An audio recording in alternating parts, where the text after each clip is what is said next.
بسم اللہ الرحمن الرحیم۔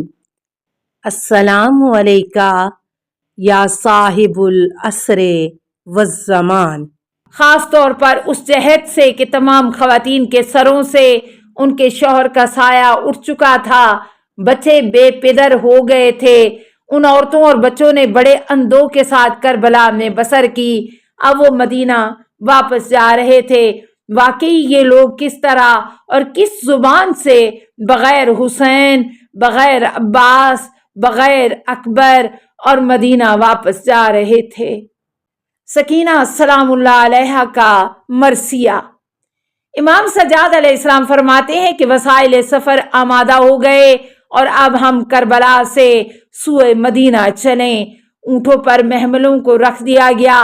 اس وقت سکینہ نے روتے ہوئے اہل حرم کو اپنے بابا کی قبر سے رخصت ہونے کے لیے بلایا۔ اہل حرم نے قبر حسین علیہ السلام پر حلقہ بنا لیا اور سکینہ بابا کی قبر سے لپٹ گئیں۔ وباکت بکاؤ شدیدن وحانت وانتا وانشاتا تقول۔ سکینہ پھوٹ پھوٹ کر رونے لگیں۔ نالاؤ شیون کے ساتھ یہ اشعار پڑے: الا یا کربلا نودعا کا جمعن بلا کفنا ولا غلا دفینا الا بکربلا نودعا کا روحن لا حمد والوسا معال امینا۔ ہاں اے کربلا، میں اب اس جسم کو وداع کر رہی ہوں جو بے غسل و کفن دفن کیا گیا۔ ہاں اے کربلا، ہم امین کے ہمراہ سید سجاد تجھے وداع کر رہے ہیں جو روح رسول تھا، روح وسیع رسول تھا۔ مالی السبتین جلد 2 صفحہ 198۔ بعض روایات سے معلوم ہوتا ہے کہ 3 روز کے قیام کربلا میں سید سجاد نے دیکھا کہ مدینہ واپس جانے کے سوا چارہ نہیں، کیونکہ آپ دیکھ رہے تھے کہ پھپھیاں، بچے اور تمام اہل حرم رات دن گریا کر رہے ہیں، ایک قبر سے دوسری قبر پر جا کر لیٹ جاتے ہیں۔ یہ صورتحال برداشت کے قابل نہ تھی۔ مقتل الحسین المکرم صفحہ 470۔ اہل بیت علیہ السلام کا مدینے میں داخلہ۔ اہل حرم کی مدینے میں واپسی کے مصائب بھی متعدد ہیں، یہاں ان کی طرف اشارہ کیا جاتا ہے۔ نمبر 1، مرثیہ ام کلثوم سلام اللہ علیہا۔ کارواں والے مدینے کی طرف بڑھ رہے تھے۔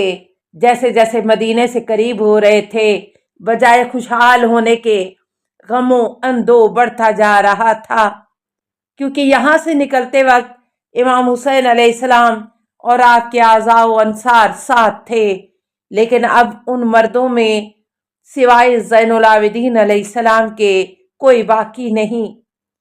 جس وقت جناب ام کلثوم نے مدینے کی دیواروں کو دیکھا، روتے ہوئے مرثیہ پڑھا: بدینتا جدنا لا تقبلنا فبالحیرات والاحزان جینا الا فخبر رسول اللہ انا بأن قد فجعنا فی ابینا خرجنا منک بالاہلین جمیعا رجعنا للرجال ولا بنینا الا یا جدنا قاتلوا حسینا ولم یرعوا جناب اللہ فینا الا لا جدنا بالغت الادانا منہا واشتف الاداء فینا لقد حتقر النساء وحملوها علی الاکتاب قہرا جمیعنا۔ اے ہمارے جد کے مدینے، ہمیں قبول نہ کر، کیونکہ ہم حسرتوں اور غم و اندوہ کے ساتھ تیری طرف آ رہے ہیں۔ اے مدینہ، ہماری طرف سے رسول خدا کو خبر دے دے کہ ہم اپنے والد کے بچھڑ جانے کے غم میں مبتلا کیے گئے ہیں۔ ہم جب تجھ سے نکلے تھے تو اپنے تمام رشتہ داروں کے ساتھ تھے، اب جب واپس ہوئے ہیں تو نہ ہمارے مرد ہیں اور نہ ہمارے بچے ہیں۔ ہاں اے جد بزرگوار، آپ کا حسین قتل کر دیا گیا اور ہمارے بارے میں آپ کی منزلت کا بھی خیال نہ کیا گیا۔ ہاں اے ہمارے جد بزرگوار، ہمارے دشمن اپنی آرزوؤں کو پہنچ گئے اور ان کے دل ہمارے مصائب پر اچھی طرح شاد ہوئے۔ ہاں اے جد بزرگوار، انہوں نے اہل حرم کی عظمت کا بھی پاس و لحاظ نہ کیا، سب کو زبردستی اونٹ کی ننگی پیٹھ پر سوار کر کے پھرایا گیا۔ ان اشعار کی تعداد 40 سے زیادہ ہے، لیکن یہاں صرف 6 اشعار نقل کیے گئے۔ نفس المحموم صفحہ 275، مالی السبتین جلد 2 صفحہ 207، ناسخ التواریخ صفحہ 353۔ نمبر 2، بشیر کا اعلانیہ مدینے والوں کو۔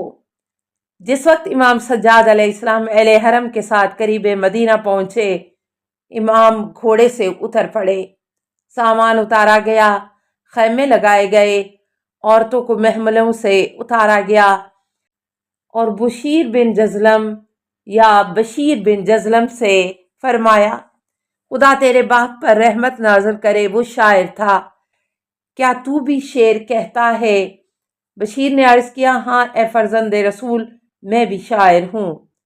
حضرت علیہ السلام نے اس سے فرمایا، آگے جا کر مدینے میں شہادت حسین کا اعلان کر دے۔ بشیر کا بیان ہے کہ میں گھوڑے پر سوار ہو کر مدینے گیا، جب مسجد رسول میں پہنچا تو بلند آواز سے روتے ہوئے یہ اشعار پڑھے۔ بعض اشعار میں ہے کہ بشیر نے مسجد پہنچنے سے قبل کسی سے بات نہ کی۔ یا اہل یثرب لا مقام لکم بہا، قتل الحسین فدامی مدرار، الجسم منہ بکربلا مزرج والراس منہ علی القنات بدار۔ اے مدینے والو، اب مدینہ رہنے کی جگہ نہیں رہی، یہاں سے رخت سفر باندھ لو، کیونکہ حسین علیہ السلام قتل کیے گئے، اسی لیے میری آنکھوں سے اشکوں کا سیلاب رواں ہے۔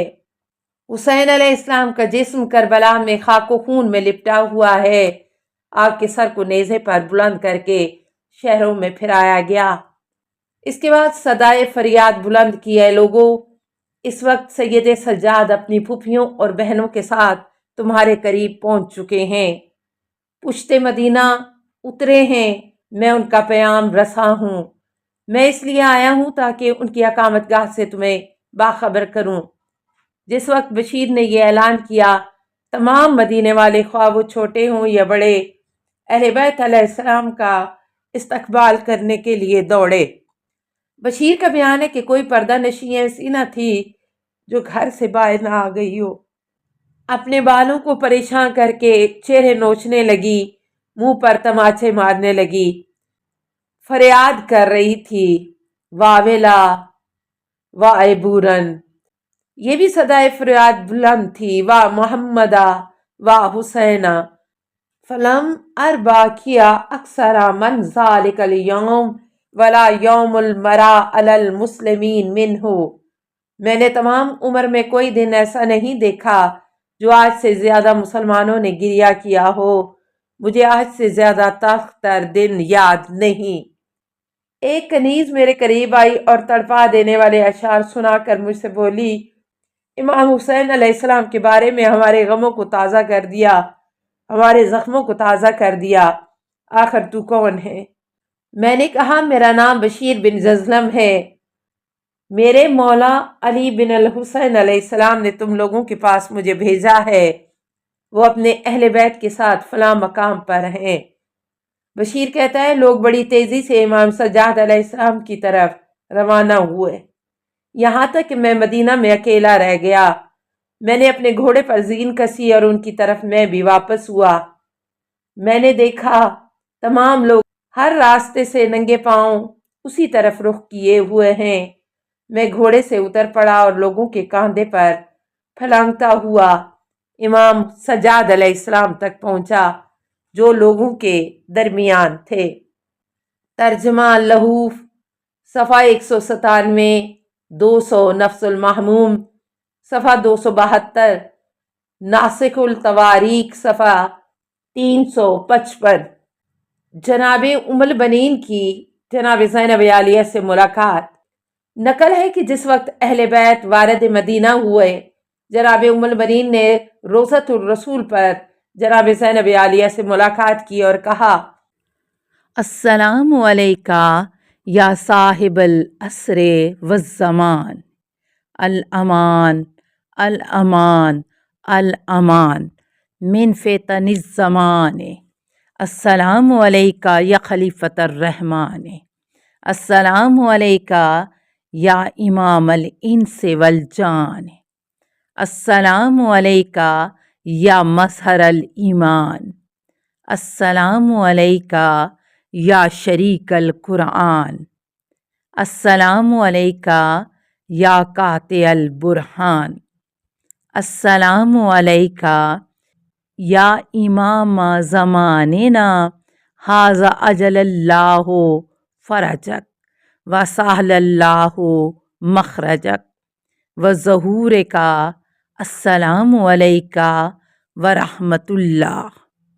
اللہم صلی علی محمد و آل محمد۔